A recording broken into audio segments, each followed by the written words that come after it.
चिमटा काढा बघूया. काय गरज नाही चिमटा काढायची. मी जे ऐकलंय का नाही तेच मी बोलल्या. कळलं काय? लय जीव आलाय हो तुमच्यावर. खूळ लागल्यावानी झालंय. लय दिवस झालं बोलून बोलून म्हणते पण लय भ्या वाटतो. पण आज असं वाटलंय या थोड्याच्या नशिबात होतो आपल्या प्रेमाचा साक्षीदार होणं. तुमच्याशिवाय नाही जगू शकत मी.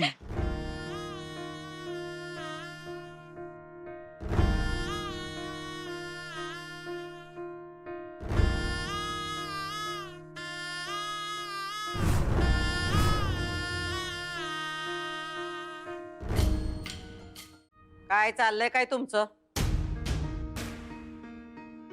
सांगितलेलं करायचं नाही, नको तिकडे लक्ष घालायचं. हा काय करताय आमच्या माग माग? मावशी, अगं आम्ही तुलाच भेटायला आलतो. हा, ह्यो सरगम मॅडमचाच फोन होता ना? अगं मावशी सांगितलं की मी तुला ती अक्षदा इतकं काय काय बोलली ना, त्यांना लय वाईट वाटलं असणार. म्हणूनच फोन केलता ना तुला तिनं. तुला मधी पडायची काही गरज नाही. ताई, अगं आधिपती आलं नाहीत काय अजून? दिसत्यात तुला इथं? नाही म्हणजे बघ की तू इतके फोन केले त्यासनी म्हणून विचारलं. ते अजून आले नाहीत का? ताई, तुझी परवानगी असेल तर मी एक फोन करून बघू. काय गरज नाही. आम्ही त्यांची हितच वाट बघू, येतील ते.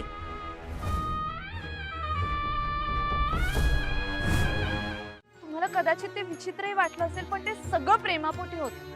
आता सुद्धा मी त्या सरगम मॅडमना तुमच्या बरोबर बघितलं आणि मला प्रचंड राग आला. मला नाही आवडणार असं.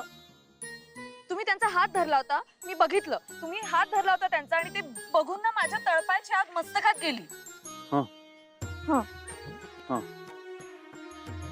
बोलून झालं का अजून काय? हा, आणि आणखी एक गोष्ट सांगायची आहे तुम्हाला.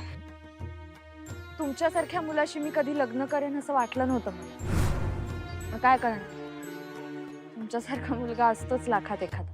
लाखात एक तुम्ही आहे सर. आणि मला कुणकुण लागलेली.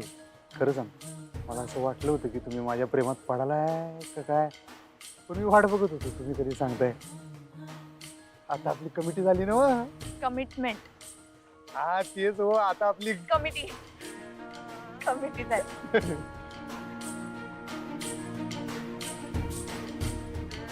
ते बी साता जन्माची. जन्माची ना. जन्माची. बरोबर.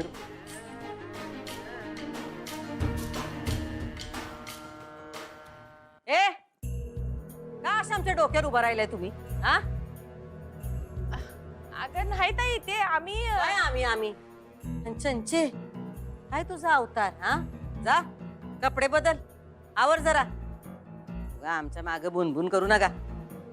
अगं ताई, ते सुनबाईची वाट बघायलोय ना. मग आपण तिघींनी वाट बघितल्यानंतर लवकर येणार आहेत होय त्या?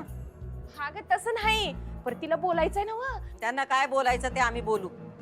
त्याच्यासाठी तुम्ही थांबायची काही गरज नाही. उगा इथं थांबून आमचं डोसकं फिरू नका. आधीच आमचं डोसकं फिरलंय. जावा. वय ताई.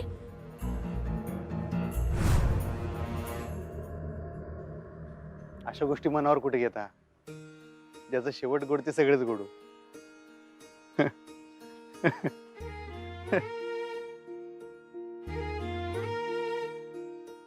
तुम्हाला खरं सांगू, मला हेच आवडतं तुमच्यातलं.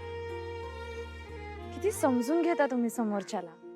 माझी इच्छा होती म्हणून जेव्हा तुम्ही पुन्हा शिकायला तयार झालात ना, तेव्हा तर मला इतका आनंद झाला माहितीये. आधी अशक्य वाटायचं तुमच्या प्रेमात पडणं, पण मग हळूहळू तुमच्यामुळे शक्य झालं.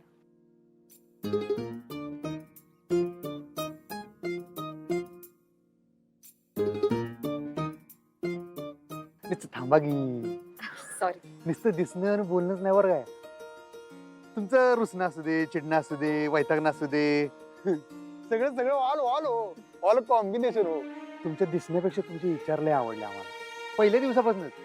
माणूस म्हणून तुम्ही आम्हाला लय आवडताय हो. काय सांगायचं तुम्हाला. बाईंचं काय चाललंय तुला दिसेना वय? मुद्दाम केला असणार आहे त्याने. मुद्दाम अधिपतीनं घेऊन गेल्या असणार. सरगमना पण काय वाटेल तशा बोलल्या.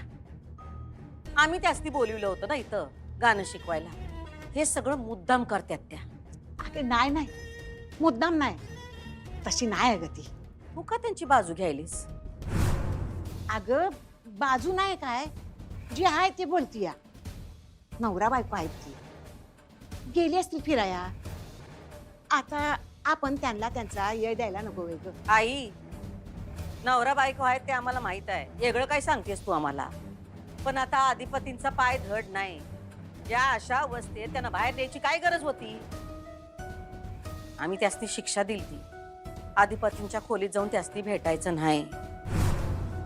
त्याच्यातनं त्यांनी पळवाट काढल्या म्हणून त्या बाहेर भेटायला गेल्या. त्याचा आम्हाला जास्त राग आलाय.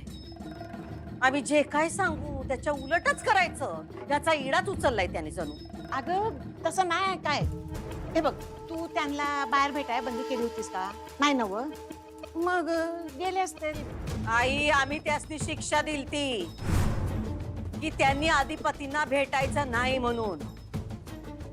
ती त्यांनी मोडली. येऊ दे त्यासनी, बघतो आम्ही काय करायचं ते.